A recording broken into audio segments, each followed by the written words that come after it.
మంచిది. మనము నిన్నటి దినాన మత్తయి సువార్త మొదటి అధ్యాయం 21వ వచనంలోని లేఖన భాగాలను ధ్యానం చేసుకోవడానికి ప్రయత్నం చేశాం కదండి. మనం ధ్యానం చేసుకున్నాం. అయితే ఒక అంశంలోనే మనం అక్కడే ఆగిపోయాం, కంప్లీట్ చేయలేకపోయాం. దాన్ని కన్యక అనే అంశాన్ని మనం తీసుకొని నేర్చుకుంటూ వచ్చాం.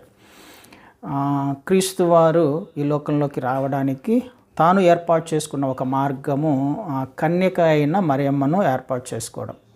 ఎందుకు కన్యకనే కావాలి అనే విషయాలను కూడా మనం నేర్చుకున్నాం. ఆయన పరిశుద్ధుడు కాబట్టి పరిశుద్ధమైన పాత్ర మాత్రమే ఆయనకు కావాలి. ఆ పరిశుద్ధమైన పాత్ర లేకపోతే పరిశుద్ధతను తట్టుకోవడానికి పరిశుద్ధమైన పాత్ర మాత్రమే కావాలి. ఒకవేళ అపరిశుద్ధమైనది అయితే కాలిపోతుంది, యాక్చువల్గా తట్టుకోలేదు.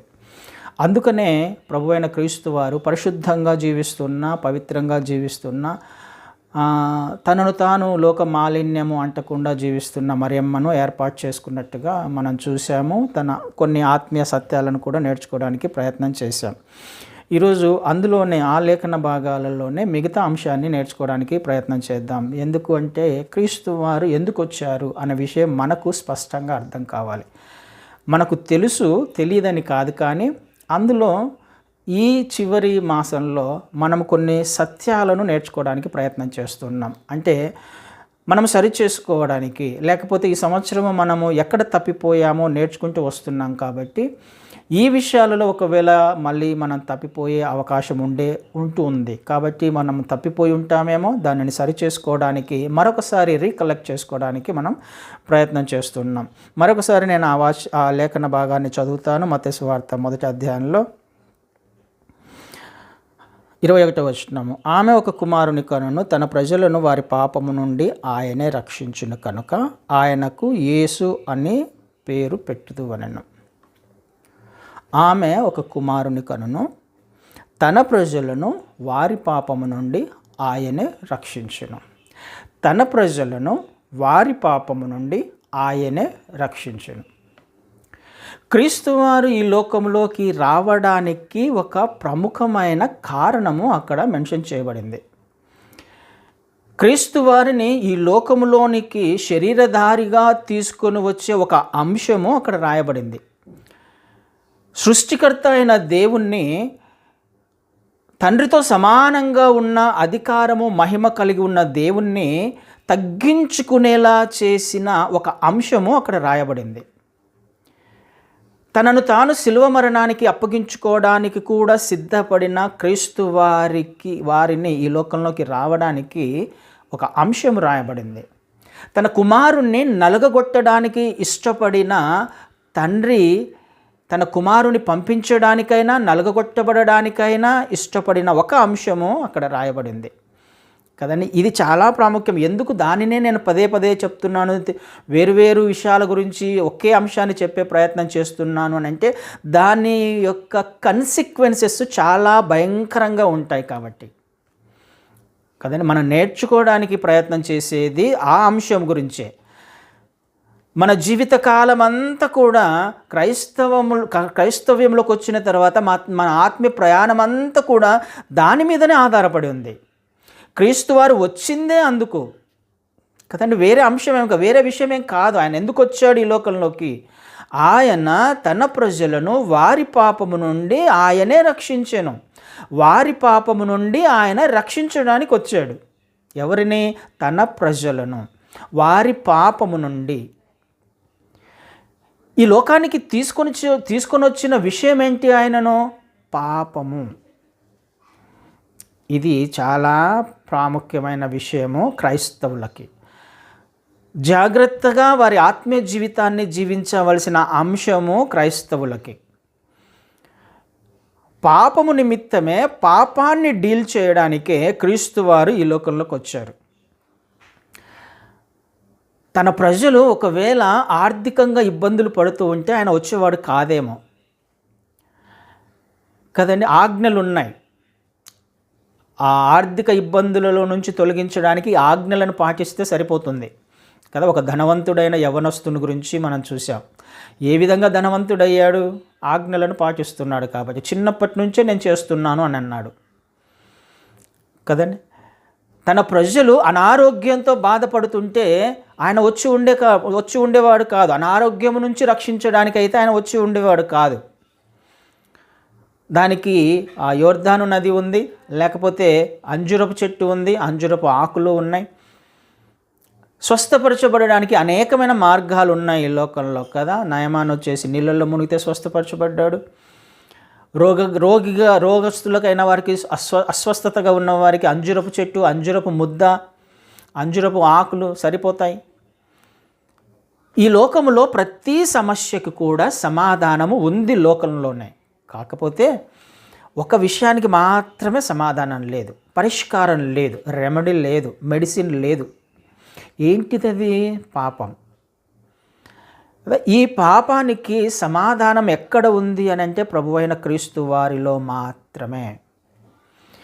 ఆయనను ఈ లోకంలోకి రప్పించింది మనిషి చేసిన పాపమే, తప్పిపోయిన జీవితమే.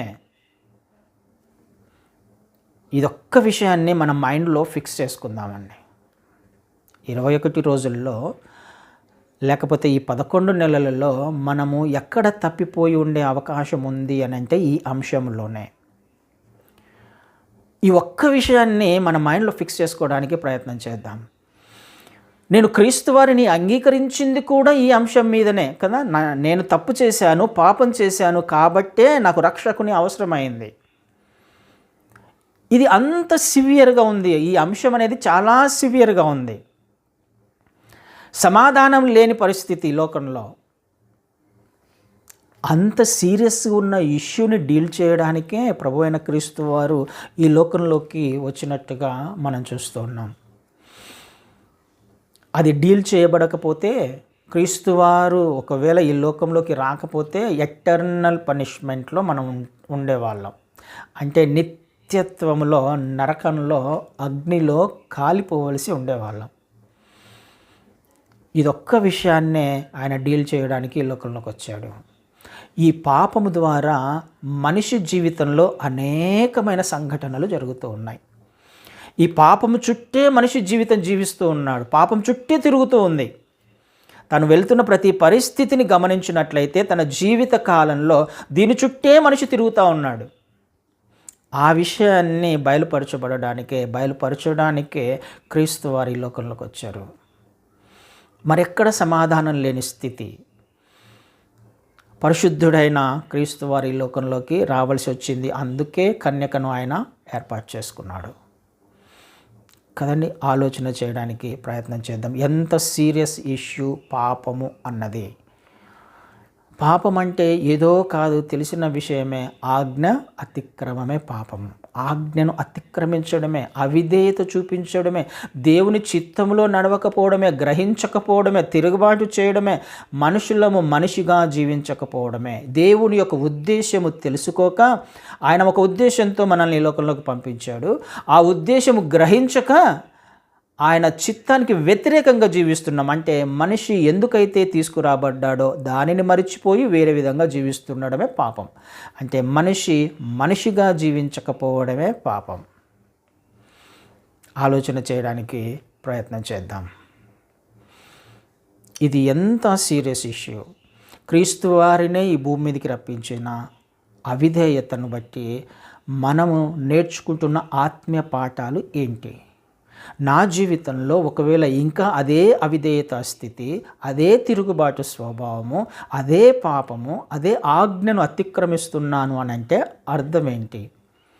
నేను క్రీస్తు వారిని నమ్ముకుని నా ఆత్మీయ జీవితాన్ని జీవిస్తూ ఇన్ని సంవత్సరాలైంది, అయినప్పటికీ నేను ఈ పాపంలోనే ఉన్నాను అని అంటే అర్థం ఏంటి? మరి ఆయన ఎందుకు వచ్చినట్టు? ఆయనను మనం ఎందుకు విశ్వసించినట్టు? ఒకసారి ఆలోచన చేయడానికి ప్రయత్నం చేద్దాం. పాపము మన జీవితాలలో ఎంతో ప్రభావితాన్ని చూపిస్తుంది. చాలా భయంకరంగా ఉంటాయి ఆ కాన్సిక్వెన్సెస్ కదా. ఆనాడు ఆదాము అవ్వలు చేసిన పాపమే ఈనాటి వరకు కూడా, ఈ లోకము అంతమయ్యే వరకు చివరి వ్యక్తి ఎవరైతే పుడతాడో ఆ వ్యక్తిలో కూడా పాపము ప్రవేశిస్తుంది కదా. మీకు ఒకసారి చెప్పినట్టు గుర్తు, మనిషి 3 రకాల పాపాల చేత బంధించబడి ఉంటాడని చెప్పేసి మనం నేర్చుకున్నాం ఇంతకుముందు. జన్మతః వచ్చిన పాపము, ఆదాము అవ్వల నుంచి సంక్రమించింది, అది జన్మతః వచ్చిన పాపము. తల్లిదండ్రుల దోషము వలన పిల్లలకు సంక్రమించిన పాపము. తల్లిదండ్రులు దేవునికి అవిధేయతగా జీవించడం వలన 3-4 తరాల వరకు అది ఆ దోషము పిల్లలకి సంక్రమిస్తుంది అని నిర్గమకాండంలో 20వ అధ్యాయంలో మనం చూస్తాం. తల్లిదండ్రుల ద్వారా పిల్లలకు సంక్రమించే పాపం ఒకటైతే స్వకీయ దురాశలను అనుసరించి చేసిన పాపము. వ్యక్తిగతంగా ఆ వ్యక్తి స్వకీయంగా కొన్ని దురాశలు కలిగి ఉంటాడు, లోకంలోని ఆలోచనలు, ఆశలు, అట్రాక్షన్స్, దానిని బట్టి కూడా వ్యక్తి పాపం చేస్తూ ఉంటాడు. రెఫరెన్సెస్ కూడా ఇంతకుముందు మీకు చెప్పాను. ఈ 3 రకాలైన పాపాల చేత మనిషి బంధించబడ్డాడు. ఏదో ఒక సందర్భంలో మనిషి బంధించబడుతూనే ఉంటాడు, ఆ పాపంలో జీవిస్తూనే ఉంటాడు. దాని నుంచి విడిపించబడడానికే ఈ 3 పాపాలను సమూలంగా ఆయన కూకటి వేళ్లతో పాటుగా పెకిలించి వేయడానికే ప్రభువైన క్రీస్తు వారు ఈ లోకంలోకి వచ్చారు. ఈ విషయం నాకు అర్థం కాకపోతే, ఈ పాపము ఎంత భయంకరమైన ప్రతిఫలాలను ఇస్తుందో నాకు అర్థం కాకపోతే నా ఆత్మీయ జీవితము ముందుకు కొనసాగదు. ఆదాము అవ్వలు చేసిన తప్పు ఇప్పటికీ చేస్తున్నాడు. అబ్రహాం గారు చేసిన తప్పు ఇప్పటికి కూడా ఇజ్రాయేలుకు వ్యతిరేకంగా పక్కలో బల్లెం వలె ఉన్నారు కదండి. అబ్రహాం గారు కూడా తప్పు చేశారు, హాగరుతో పోయారు కదా, పొరపాటు చేశారు, చిన్న పొరపాటే, కానీ కన్సిక్వెన్సెస్ ఎంత భయంకరంగా ఉన్నాయి. దావీదు గారు తప్పు చేశారు, బెత్షెబాతో పోయాడు, తప్పు చేశాడు, క్రిమినల్గా తయారయ్యాడు, చంపించాడు ఊరియాని. దాని కన్సిక్వెన్సెస్ ఎంత భయంకరంగా ఉన్నాయి. దాదాపు 10-11 సంవత్సరాలు అరణ్యంలో పారిపోయాడు రాజు అయినప్పటికీ కూడా. ఈ విషయాన్ని మనం నేర్చుకోవడానికి ప్రయత్నం చేస్తున్నాం. కన్సిక్వెన్సెస్ భయంకరంగా ఉంటాయి. ఈ పాపము నుండి విడిపించడానికి ప్రభువైన క్రీస్తు వారు ఈ లోకంలోకి వచ్చారు. తన ప్రజలను, ఎవరిని? తన ప్రజలను, అందరినీ కాదు అనే విషయం అర్థమవుతుంది కదా. తన ప్రజలను విడిపించడానికి వచ్చాడు అంటే తన ప్రజలు కానివారు కూడా ఉన్నారు అనేది అర్థమవుతుంది కదా. తన ప్రజలు కానివారెవరో ఉన్నారు, తన ప్రజలు అయిన వారెవరో ఉన్నారు. తన ప్రజలను వారి పాపము నుండి ఆయనే రక్షించాను. రక్షించేవాడు ఆయన మాత్రమే. దేని నుండి? పాపము నుండి. ఇంకా వేరే వాళ్ళు రక్షించలేరు. ఈ పాపము యొక్క ఆ ముళ్ళును విరిచినవాడు ఆయన మాత్రమే. వేరే వాళ్ళకు అసాధ్యం. అది పరిశుద్ధుడు కావాలి, పవిత్రుడు కావాలి. సర్వ పాప పరిహారం రక్త ప్రోక్షణం అవశ్యం, తద్రక్తం పరమాత్మైన పుణ్యదాన బలియాగం అనేది మనం ఒకసారి చూస్తాం, తెలుసు. అంటే ఆ రక్తము క్రీస్తు వారి పరమాత్ముందై ఉండాలి, పరిశుద్ధుందై ఉండాలి, తనంతకు తానుగా ఈ లోకంలోకి వచ్చి బలియాగముగా ఉచితముగా ఈ దానికి క్షమాపణ నిమిత్తము బలియాగంగా అర్పించబడి ఉండాలి. అది వేరే వాళ్ళ వలన కానే కాదు, అవ్వలేదు కూడా. ఆయన ద్వారా మాత్రమే సాధ్యమైన ఈ రక్షణను నేను సంపాదించుకోవాలి అని అంటే, నేను ఈ పాపము నుండి విమోచించబడాలి అని అంటే నేను ఏమైపోవాలి? ఇప్పుడు ఆయనకు ప్రజలుగా మార్చబడాలి. ఆయన తన ప్రజలను వారి పాపము నుండి ఆయనే రక్షించాను. తన ప్రజలను. ఇప్పుడు నేను తన ప్రజలలో లిస్టులోకి రాకపోతే, ఆయన అధికారం కిందికి రాకపోతే నేను రక్షించబడలేను పాపము నుండి. ఇది చిన్న లాజిక్ అర్థం చేసుకోవడానికి ప్రయత్నం చేద్దాం. తన ప్రజలను వారి పాపము నుండి ఆయన రక్షిస్తాడు. నేను ఆయన ప్రజలుగా ఉంటేనే కదా నేను పాపం నుండి విమోచించబడ్డాను. ఆయన ప్రజలుగా లేకపోతే నేను ఏ విధంగా రక్షించబడతాను, ఏ విధంగా విమోచించబడతాను? మొదటగా నేను ఆయన ప్రజలుగా మార్చబడాలి కదండి. ఎవరు ఆయన ప్రజలు? మీకు కొన్ని రెఫరెన్సెస్ చూపించాలని ఇష్టపడుతున్నాను. రెఫరెన్సెస్ ఒక 3-4 చూద్దాం. అసలు ఆయన ప్రజల గురించి ఐడియా వస్తే మనం ఎవరమో కూడా మనకు అర్థం కావాలి. మొదటి దినవృత్తాంతాలు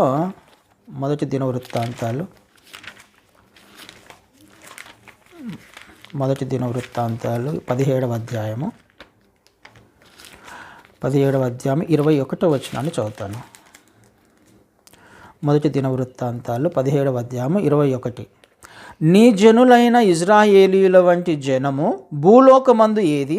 ఐగుప్తులో నుండి నీవు విమోచించిన నీ జనుల ఎదుట, ఐగుప్తులో నుండి నీవు విమోచించిన నీ జనుల ఎదుట నిలువనీయక నీవు అనేక జనములను తోలివేసినందువలన నీవు మహాభయంకరమైన పేరు తెచ్చుకొంటివి. వారు నీ స్వంత జనులగునట్లు వారిని విమోచించుటకై దేవుడవైన నీవు బయలుదేరితివి. నీ జనులైన ఇజ్రాయేలీలు నిత్యము నీకు జనులగునట్లు నీవాలాగున చేసితివి. యెహోవైన నీవు వారికి దేవుడవై ఉన్నారు. యెహోవైన నీవు వారికి దేవుడవై ఉన్నారు. నీ జనులు, నీ ప్రజలు. ఎవరు ఆయన జనులు, ఆయన ప్రజలు?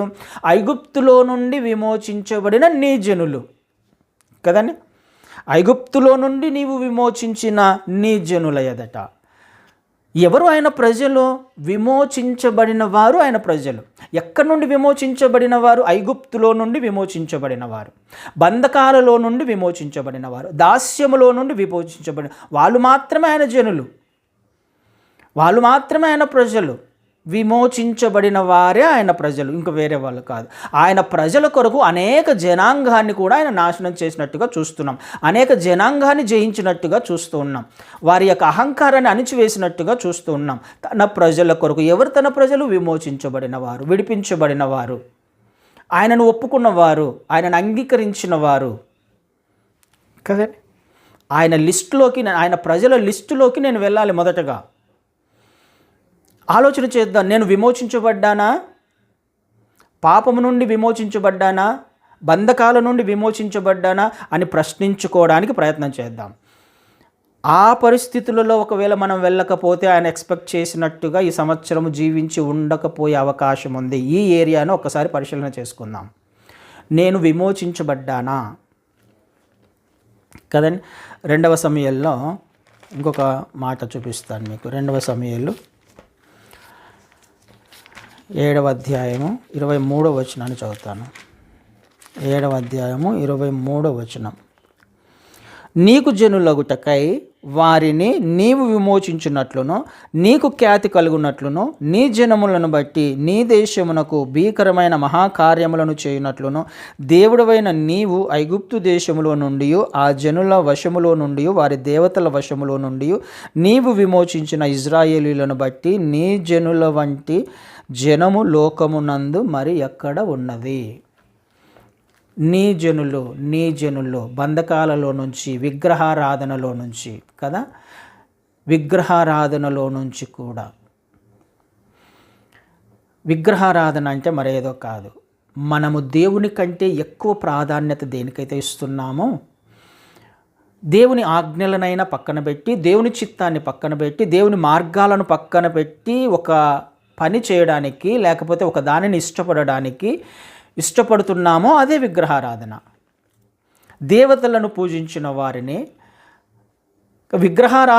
విగ్రహారాధికులుగా మారిన నీ ప్రజలను విమోచించి ఐగుప్తులో నుంచి నీ జనాంగాన్ని నువ్వు విమోచించి ఐగుప్తులో నుంచి కనానుకు నడిపించిన వారు నీ జనులు కాదా? అలాంటి వారు ఎవరున్నారు? అలాంటి జనాంగం ఏది? ఇది మనం అర్థం చేసుకోవడానికి ప్రయత్నం చేద్దాం. విమోచించబడిన వారు మాత్రమే ఆయన ప్రజలు. బంధకాలలో నుండి విమోచించబడిన వారు మాత్రమే ఆయన ప్రజలు కదండి. నూతన నిబంధనకు వచ్చినప్పుడు కూడా 1-2 వచనాలను చూపిస్తాను మీకు. తీతుకు రాసిన పత్రిక 2వ అధ్యాయము లేఖనాల నుంచి మీకు చూపించడానికి ప్రయత్నం చేస్తున్నాను. 2వ అధ్యాయము 14వ వచనాన్ని చదువుతాను. 2వ అధ్యాయము 14వ వచనం. ఆయన సమస్తమైన దుర్నీతి నుండి మనలను విమోచించి సత్క్రియలందాసక్తి గల ప్రజలను తన కోసరము పవిత్రపరుచుకొని తన సొత్తుగా చేసుకొనుటకు తన్ను తానే మన కొరకు అర్పించుకొనెను. స్పష్టంగా అర్థమవుతుంది కదా తన ప్రజలు ఎవరో. తన ప్రజల లిస్టులో నేను చేరకపోతే నేను పాపం నుండి విమోచించబడను, రక్షించబడను. ఎవరు తన ప్రజలు?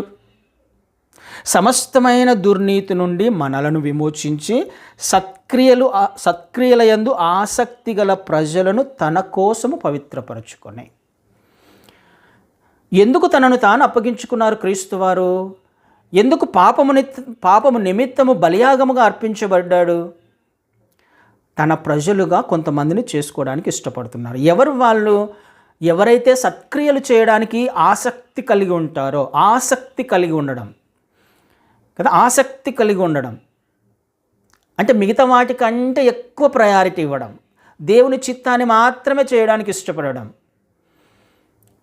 దేవుని ఉద్దేశము, దేవుని మార్గాలను మాత్రమే వెతకడానికి ప్రయత్నం చేసే కొంతమంది, లేకపోతే ఆసక్తి కలిగి ఎంతమంది అయినా ఉండొచ్చు, ఎంతమంది అయినా కానీ వారందరినీ, సత్క్రియలు చేయడానికి ఆసక్తి గల వారిని ప్రజలను తన కోసము పవిత్రపరుచుకొని తన సొత్తుగా చేసుకొనుటకు ఇది కారణం.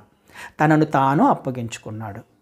ఈ లోకంలోకి వచ్చి తనను తాను ఎందుకు అప్పగించుకున్నాడు అని అంటే కొంతమంది కోసం, తన ప్రజల కొరకు.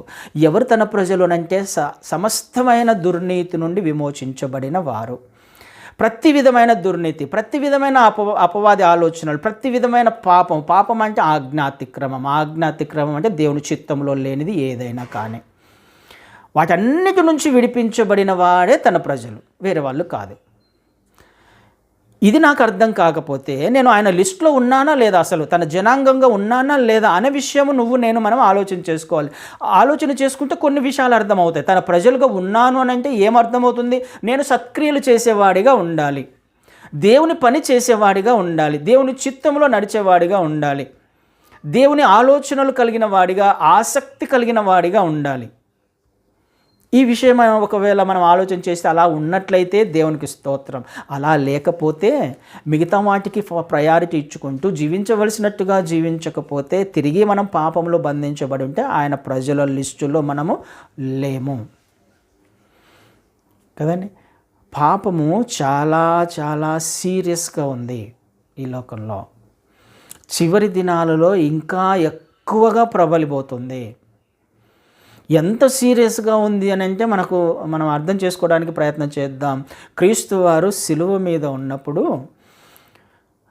ఒక మాట అంటాడు, దేవా దేవా నన్నేలా చేయి విడిచితివి అని. క్రీస్తు వారి ఇష్టమైన కుమారుడు ప్రభువైన తండ్రికి ఇష్టమైన కుమారుడు ప్రభువైన క్రీస్తు వారు, ఈయన నా ప్రియ కుమారుడు, ఈయన యందు ఆనందిస్తున్నాను అని 2 సార్లు చెప్పాడు లేఖనాలలో. బాప్టిజం తీసుకున్నప్పుడు రూపాంతర కొండ మీద, నాకు ఇష్టమైన కుమారుడు, ఆయన చెప్పింది చేయండి అని. ఆ ఇష్టమైన కుమారుణ్ణి సిలువ మీద చేయి విడిచిపెట్టాడు, తల తిప్పుకున్నాడు కదా, చేయి విడిచిపెట్టేశాడు. తన చేతిని లేకపోతే తన సన్నిధిని తన కుమారుని నుంచి తీసివేశాడు. ఎందుకు? పాపముగా చేయబడ్డాడు. ఆ సమయంలో పాపముగా చేయబడ్డారు క్రీస్తు వారు. పాపముకు పరిశుద్ధునికి ఏమాత్రం కూడా పొంతన ఉండదు, లేకపోతే సహవాసం ఉండదు. కుమారుడైనప్పటికీ కూడా, ప్రభువైన క్రీస్తు వారు అయినప్పటికీ కూడా తన ఇష్టమైన కుమారుడే కదా, ఇష్టమైన కుమారుడు తన చిత్తము నెరవేర్చడానికి ఈ లోకంలోకి పంపబడిన వాడే, చేయడానికి ఇష్టపడిన వాడే, తగ్గించుకునడానికి ఇష్టపడిన వాడే, నలగొట్టబడడానికి కూడా ఇష్టపడిన వాడే. ఏ సమయంలో కూడా ఆయన వ్యతిరేకంగా మాట్లాడిన వాడు కాదు. తండ్రి చిత్తానికి తల వంచిన వాడు ప్రభువైన క్రీస్తు వారు. అంతటి ప్రియ కుమారుణ్ణి, ఇష్టమైన కుమారుణ్ణి ఒక సమయంలో విడిచిపెట్టాడు. ఒకే ఒక సందర్భము నిత్యత్వములో జరిగింది. క్రీస్తు వారిని విడిచిపెట్టిన ఒక సందర్భము ఆయన పాపముగా చేయబడినప్పుడు తండ్రి చేతిని విడిచిపెట్టాడు. బాధపడుతున్నాడు, కేకలేస్తున్నాడు, అయ్యా ఎందుకు విడిచిపెట్టావు నన్ను, ఎందుకు విడిచిపెట్టావు? ఈ విషయం మనకు అర్థమవుతుందా? పాపము ఒకవేళ నీలో, నాలో, మనలో ఉన్నట్లయితే ఆయన విడిచిపెడతాడు. తన ప్రజల లిస్టులో లేకపోతే పాపానికి పరిశుద్ధునికి ఏమాత్రం సహవాసం లేదు. అంత సీరియస్ ఇష్యూ పాపం అనేది. కుమారుణ్ణి కాదన్నవాడు మనల్ని కాదనడా? ఏమాత్రం వాళ్ళము మనము, ఏ పాటి వారము ఆయన మనల్ని జ్ఞాపకం చేసుకోవడానికి? తన ప్రజల లిస్టులో ఉన్నామా లేదా? తన ప్రజలను రక్షించడానికి క్రీస్తు వారు వచ్చారు. ఆ లిస్టులో నేను లేకపోతే నా పరిస్థితి ఏంటి? నేను రక్షించబడతానా? రక్షించబడకపోతే యుగ యుగములు కాలిపోవలసిందే. అంత భయంకరమైనది పాపము.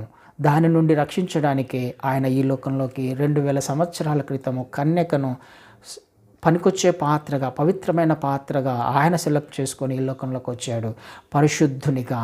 ఆ పరిశుద్ధుని గురించి నీకు, నాకు, మనకు ఎంతవరకు అర్థమవుతుంది? అర్థం కాకపోతే సమస్య వస్తుంది. అందుకని 11 నెలలలో ఎప్పుడైనా ఎక్కడైనా మనం తప్పిపోయామేమో, ఆయన ఎక్స్‌పెక్టేషన్స్‌కి తగినట్టుగా జీవించలేదేమో, ఒకసారి ఆలోచన చేసుకోవడానికి ప్రయత్నం చేద్దాం. పేతురులో కూడా అంటాడు కదా, మొదటి పేతురులో 2వ అధ్యాయం 9వ వచనంలో మనకు తెలిసిన లేఖన భాగాలు, చీకటిలో నుండి వెలుగులోకి ఆయన మనల్ని పిలిచినవాడు, రాజులైన యాజక సమూహముగా తన సొత్తైన ప్రజలుగా చేసుకున్నవాడు. ఎవరిని సొత్తైన ప్రజలుగా చేసుకున్నవాడు? చీకటిలో నుండి వెలుగులోకి ఎవరైతే నడిపించబడతారో. ఇక వెలుగే ఉండాలి కానీ చీకటి ఉండకూడదు. నేను తన ప్రజల లిస్టులో ఉంటే నేను రక్షించబడతాను, ఒకవేళ లేకపోతేనే సమస్య. అలాంటి అనుభవం గుండా ఒకవేళ మనం వెళ్తున్నామేమో ఒక్కసారి పరిశీలన చేసుకుందాం. ఆయన చిత్తాన్ని తప్పిపోయామేమో ఏదైనా సమయంలో, ఏదైనా సందర్భంలో, ఆయన ఎక్స్‌పెక్టేషన్స్‌కి తగినట్టుగా జీవించలేదేమో. అది పాపం ఏదైనా కావచ్చు, చిన్నదా పెద్దదా కాదు. అది అలవాటుగా మారితే ఇంకా భయంకరంగా ఉంటుంది. ఆయన సన్నిధి ఎలాగూ దూరం చేసేసి ఉంటాడు మన జీవితాల్లో. దూరం చేస్తేనే చీకటి మన జీవితంలో ప్రవేశిస్తుంది. మనం రక్షించబడలేమేమో ఆలోచన చేయడానికి ప్రయత్నం చేద్దాం. పాపం యొక్క కన్సిక్వెన్సెస్ చాలా భయంకరంగా ఉంటాయి. అది ఈనాటి వరకు కూడా అనుభవిస్తూనే ఉన్నాము. ఆనాటి నుండి, ఆది నుంచి కూడా, ఏదెను తోటలో నుంచి కూడా ఈనాటి వరకు పాపం యొక్క ఫలాలను మనము కోస్తూనే ఉన్నాం ఇంకా. అంటే అంత భయంకరమైనది అది. కానీ క్రీస్తు వారి యొక్క ఉద్దేశం నీకు అర్థమైతే, దాని నుంచి మనం విమోచించబడితే ఆయనకు మహిమకరంగా జీవించే అవకాశం ఉంది కదండి. ఆలోచన చేయడానికి ప్రయత్నం చేద్దాం. ఇంకొక మాట చదువుకొని మనం ముగించుకోవడానికి ప్రయత్నం చేద్దాం. అదే మత్తయి సువార్త 1వ అధ్యాయంలో, ఇదిగో కన్యక గర్భవతి కుమారుని కనును, ఆయనకు ఇమ్మానుయేల్ అని పేరు పెట్టెదరు. ఆయనకు ఇమ్మానుయేల్ అని పేరు పెడతారు. ఇమ్మానుయేల్ అనగా అర్థం ఏంటి? భాషాంతరమున దేవుడు మనకు తోడు. ఆయన పుట్టినది మొదలుకొని చనిపోయేంత వరకు కూడా ఒకసారి ఆలోచన చేద్దాం. ఆయన తన ప్రజల మధ్యలో నివాసం చేస్తున్నాడు, తన ప్రజలతో కూడా ఉన్నాడు, తన జనాంగానికి దేవుని రాజ్య సువార్తను ప్రకటిస్తున్నాడు. ప్రతి పరిస్థితులలో అందరికీ తోడుగా ఉండి నడిపించినవాడు ఆయన. తోడుగా ఉండే దేవుడు. ప్రతి సమయంలో, ప్రతి సందర్భంలో బలహీనులను బలపరిచినవాడు, రోగులను స్వస్థపరిచినవాడు, చనిపోయిన వారిని తిరిగి లేపినవాడు కదా. ఏ స్థితిలో ఉన్న వారికైనా ఆయన ఆసన్నుడుగా ఉన్నాడు. ప్రతి పరిస్థితుల్లో చాలిన దేవుడుగా ఉన్నాడు. తోడుగా ఉండే దేవుడు ఆయన కదా. చనిపోయేంత వరకు కూడా ఆయన తోడుగా ఉన్నట్టుగా మనం చూస్తున్నాం. చనిపోయినప్పుడు కూడా శిలువ మీద కూడా ఆయన పలుకుతున్న మాట దొంగతో, నేడు నీవు నాతో కూడా పరదేశంలో ఉందవు. నాతో కూడా ఉండేవాడు ఆయన, తోడుగా ఉండేవాడు ఆయన. ఎవరికి తోడుగా ఉంటాడు? ఆ దొంగకు తోడుగా ఉంటాడు. ఎవరు ఆ దొంగ? పశ్చాత్తాపము కలిగిన దొంగ, తప్పును తెలుసుకున్న దొంగ, మారు మనస్సు పొందిన దొంగ కదా. అలాంటి వారికి ఆయన ఆసన్నుడు, తోడుగా ఉండడానికి ఇష్టపడేవాడు ఆయన కదండి. ఆయన పుట్టుకనే తోడుగా ఉండడానికి, ఆయన జననమే తోడుగా ఉండడానికి అందరికీ. ఆయన 33.5 సంవత్సరాలలో మనం గమనిస్తే 3.5 సంవత్సరాల పరిచర్యలో 30 సంవత్సరాలు తన కుటుంబానికి తోడుగా ఉండి చేయాల్సిన పనులు చేశాడు. 3.5 సంవత్సరాలు ప్రతి జనాంగానికి కూడా, ప్రతి ఒక్కరికి కూడా తోడుగా ఉన్న దేవుడు. చివరికి చనిపోయేటప్పుడు కూడా తోడుగా ఉన్నాడు. చనిపోయి తిరిగి లేచిన తర్వాత, తిరిగి పునరుద్ధానుడైతున్నప్పుడు కూడా ఆయన చెప్పిన ఒక మాట, ఏమని మాట్లాడుతున్నాడు? మత్తయి సువార్తలోనే చివరిగా ఆయన చెప్పిన ఒక మాట 28వ అధ్యాయము 20వ వచనంలో, నేను మీకు ఏ సంగతులను ఆజ్ఞాపించితునో వాటినన్నిటినీ గైకొనవలెనని వారికి బోధించుడి. ఇదిగో నేను యుగ సమాప్తి వరకు సదాకాలము మీతో కూడా ఉన్నానని వారితో చెప్పాను. తిరిగి వెళ్ళిపోయాడు అని అనుకుంటున్నామేమో, కానీ ఆయన మనతో కూడా ఉండడానికి ఇష్టపడేవాడు. ఆయన పేరే ఇమ్మానుయేల్. ఏ సమయంలోన యుగ సమాప్తి వరకు కూడా నీకు నాకు తోడుగా ఉండడానికి ఇష్టపడేవాడు. అయితే ఎప్పుడు తోడుగా ఉంటాడు? మీరు వెళ్ళి సర్వలోకానికి, సర్వసృష్టికి సువార్త ప్రకటించండి. నేను మీకు ఏ సంగతులను ఆజ్ఞాపించుతునో వాటిని బోధించండి అనలా, బోధించి గైకొనేలా చేయండి, గైకొని శిష్యులుగా తయారు చేయండి. ఆజ్ఞలను ఎవరైతే పాటించడానికి ఇష్టపడుతున్నారో వాళ్ళకు తోడుగా ఉండడానికి ఇష్టపడేవాడు ఆయన. సదాకాలము తోడుగా ఉండడానికి, ప్రతి పరిస్థితిలో, ప్రతి సందర్భంలో, సమస్య ఏదైనా కావచ్చు, పరిస్థితి ఏదైనా కావచ్చు, ఆయన నీకు నాకు తోడుగా ఉంటే ఇంకా కావాల్సింది ఏముందండి? ఏది దగ్గరికి రాగలదు ఆయన మనకు తోడుగా ఉన్నప్పుడు? ఏది మన దరి చేరగలదు? ఏది మనల్ని తాకగలదు? ఒక్కసారి ఆలోచన చేసుకునే ప్రయత్నం అంత గొప్ప వాగ్దానాన్ని ఆయన మనకిచ్చాడు. ఆయన జననాన్ని ఒక్కసారి మనం జ్ఞాపకం చేసుకోవాలి. ఎక్కడ మనం తప్పిపోతున్నాం? ఎక్కడ ఆయన ఎక్స్పెక్టేషన్స్కి తగినట్టుగా జీవించలేకపోతున్నాం? ఆయన మనకు అసలు అర్థమవుతున్నాడా? లేఖనాలు అర్థమవుతున్నాయా? ఈ విషయాలు నాకు అర్థమైనప్పుడు నేను తప్పిపోవడానికి అవకాశం లేదు. తప్పిపోవచ్చు, కానీ మళ్ళీ లేపడానికి ఆయన ఇష్టపడుతున్నాడు. మళ్ళీ కనికరం చూపించడానికి ఆయన ఇష్టపడుతున్నాడు. ఎప్పుడు? ఒప్పుకున్నప్పుడు. ఒప్పుకుంటూ వెళ్తున్నప్పుడు ఆయన మనల్ని నడిపించుకుంటూ వెళ్తాడు. ఆయన సన్నిధిని తోడుగా ఉంచి ఆయన మనల్ని నడిపించుకుంటూ వెళ్తాడు. ఇది ఎట్టి పరిస్థితులలో కూడా మనము మర్చిపోకూడదు. ఆలోచన చేయడానికి ప్రయత్నం చేద్దాం. క్రీస్తు వారిని ఇచ్చిన దేవుడు కదా, ఆ మాట చాలా బాగుంటుంది. రోమీలకు రాసిన పత్రికలో, రోమీలకు రాసిన పత్రిక 8వ అధ్యాయము 32వ వచనాన్ని చదువుతాను. రోమీలకు రాసిన పత్రిక 8వ అధ్యాయము 32వ వచనము. తన సొంత కుమారుని అనుగ్రహించుటకు వెనుతీయక మన అందరి కొరకు ఆయనను అప్పగించిన వాడు ఆయనతో పాటు సమస్తమును మనకెందుకు అనుగ్రహించాడు? Question mark. అంటే అర్థం ఏంటి? అనుగ్రహిస్తాడనా అనుగ్రహించడనా? అనుగ్రహిస్తాడనే. దేనిని అనుగ్రహిస్తాడు? సమస్తాన్ని అనుగ్రహిస్తాడు. ఏంటి సమస్తము? నీ ఇష్టం వచ్చింది పెట్టుకో అందులో. ఇది అనుగ్రహిస్తాడు. నీకు ఏది కావాలో అందులో పెట్టేసుకో. ఫిల్ ఇన్ ద బ్లాంక్స్ టైప్లో అన్నమాట. ఆ బ్లాంక్లో నీ ఇష్టం వచ్చింది పెట్టేసుకోవాలి. అయితే ఎప్పుడు మన కొరకు ఆయన ఏం చేశాడంటే తన సొంత కుమారుని అనుగ్రహించుటకు వెనుతీయక కుమారుణ్ణే ఇచ్చినవాడు, కుమారుణ్ణి నలగగొట్టబడుటకు ఇష్టపడినవాడు, శిలువ మరణానికి అప్పగించినవాడు నీ కొరకు ఒక చిన్న ఆశీర్వాదాన్ని ఇవ్వలేడా? ఆయనకు అసాధ్యమాది. నీ కొరకు ఒక చిన్న అవసరతను తీర్చలేడా? అది ఆయనకు అసాధ్యమా అని ఆయన దాని అర్థం. ఇవ్వలేడా? నీకు కావాల్సింది ఇవ్వలేడా? కుమారుణ్ణే ఇచ్చాడు, కుమారుణ్ణే విడిచిపెట్టాడు.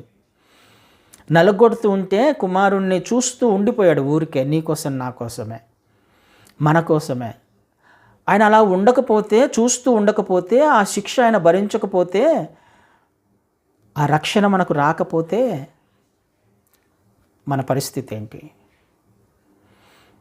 ఆలోచన చేయడానికి ప్రయత్నం చేద్దాం. మరి క్రీస్తు వారిని అప్పగించిన వాడు మన కొరకు ఆయనను అప్పగించాడు అని అంటే మరి మనం ఆయనకి ఇష్టమనా కాదనా? మనల్ని ఆయన ఇష్టపడుతున్నాడనా ఇష్టపడట్లేదనా? మన అవసరతలు తీరుస్తాడనా తీర్చడనా? ఒక్కసారి ఆలోచన చేయడానికి ప్రయత్నం చేద్దామండి. ఒక్కసారి ఆలోచన చేయడానికి ప్రయత్నం చేద్దాం. ప్రతి అవసరతను ఆయన తీర్చడానికి ఇష్టపడుతున్నాడు. చిన్న చిన్న వాటి విషయమై మనం ఎందుకు ఆయనకు దూరంగా జీవించాలి? చిన్న చిన్న వాటి విషయమై ఎందుకు నేను ఆయనకు వ్యతిరేకంగా జీవించాలి? మనిషి మీద ఎందుకు కోపం పెట్టుకోవాలి? ఎందుకు ఒక వ్యక్తిని అసూయపడాలి ఒక వ్యక్తి మీద? లేకపోతే దేవునికి నచ్చని లక్షణాలు ఎందుకు నాలో ఉండాలి? చిన్న విషయాల కొరకు మనం ఏం మిస్ అయిపోతున్నాం అనేది అర్థం కావట్లా. దీని వలన చిన్న చిన్న విషయాలు మన హృదయంలో పెట్టుకోవడం వలన తన ప్రజలలో ఏ విధంగా చేర్చబడతాం మనం? ఒకవేళ ఈ సంవత్సరం అలాంటి స్థితిలో జీవించి ఉన్నట్లయితే, ఆయన ఎక్స్పెక్టేషన్స్కి తగినట్టుగా ఈ ఏరియాలో ఒకవేళ నువ్వు నేను మనము జీవించి ఉండనట్లయితే వీటిని సరిచేసుకోవడానికి ప్రయత్నం చేద్దాం. వెంటనే క్షమాపణ అడగడానికి ప్రయత్నం చేద్దాం. ఆయన జనాంగంలో ఉండాలి మనం, ఆయన ప్రజలలో ఉండాలి మనం. లేకపోతే మనం రక్షణ ఆయన నీ జనాంగం లాంటి వాళ్ళు ఎవరున్నారు? నీ జనం లాంటి జనం ఇంకా ఎవరన్నా ఉన్నారా? అసలు లేరు కదా. నిత్యత్వానికి ఆయన తీసుకువెళ్ళడానికి ఆయననే వచ్చినప్పుడు ఆ జనాంగంలో నువ్వు నేను మనము ఉండకపోతే పరిస్థితి ఏంటి? రక్షించబడకపోతే పరిస్థితి ఏంటి? అందుకనే ఆలోచన చేయడానికి ప్రయత్నం చేద్దాం. ఆయన పరిశుద్ధుడు. ఆ పరిశుద్ధత మనలో చూడడానికి ఇష్టపడుతున్నాడు. ఆయన స్వరూపాన్ని మనలో చూడడానికి ఇష్టపడుతున్నాడు. మన పుట్టుకనే ఆయన స్వరూపము, ఆయన పోలిక. అది కోల్పోయాం పాపము చేస్తూ, మన జీవితాల్లో పాపాన్ని అనుమతిస్తూ, పాపపు ఆలోచనలు చేస్తూ కోల్పోయాం స్వరూపాన్ని. క్రీస్తు వారు వచ్చి దాన్ని సరిచేసే ప్రయత్నం చేస్తున్నాడు. నిరాకారముగా ఉన్న మన జీవితాన్ని తిరిగి ఆకారము తీసుకొని వచ్చే ప్రయత్నం చేస్తున్నాడు. అది ఆయన రక్తంలో మాత్రమే సాధ్యము. ఆయన ప్రజలుగా ఉన్నప్పుడు మాత్రమే సాధ్యమవుతుంది. మరి చేర్చబడదాం ఆయన ప్రజల్లోకి. ఎక్కడ తప్పిపోయామో, ఎక్కడ పొరపాటు చేస్తున్నామో, ఆయన రాకడా లేకపోతే ఆయన జననం నాకు అర్థం కాకపోతే నేను తప్పిపోయే అవకాశం ఉంది. వాటిని సరిచేసుకుంటూ ఆయన జనాంగంలో చేర్చబడదాం, రక్షించబడదాం. ఆయన మన జీవితాలకు సదా తోడుగా ఉంటానని వాగ్దానం చేశాడు. ఆ వాగ్దానాన్ని మన జీవితంలో నెరవేర్చుకోవడానికి ప్రయత్నం చేద్దాం. అట్టి కృప దేవుడు మనందరికీ అనుగ్రహించును గాక.